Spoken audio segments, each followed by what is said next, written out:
So, Your Excellency, I took time to elaborate that to say where we have placed all these problems is in the same WhatsApp group.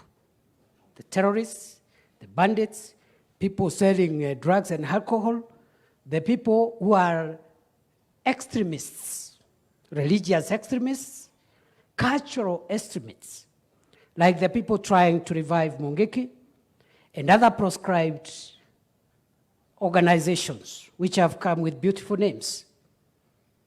Other names, they are not even calling them Mungiki.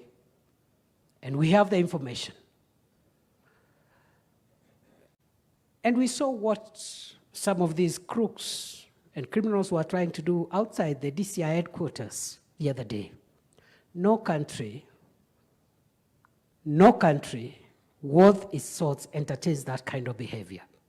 So, Your Excellency, as we fight this, we must also say no to religious and cultural extremists who want to throw Kenya to the dogs. We must say no to political and other leaders who are inciting violence and discrediting and defiling the facilities that symbolize order and civility in our country. You go to a police station to report crime.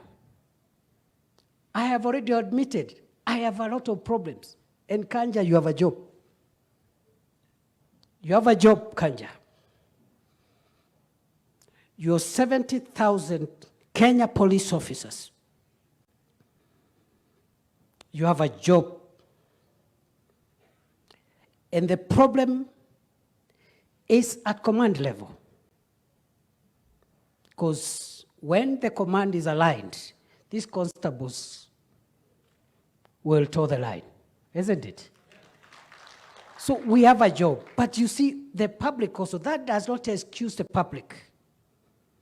Run over police stations, bring proscribed groups to demonstrate and chant slogans outside the security facility. The politicians who are inciting people to vandalize equipment in the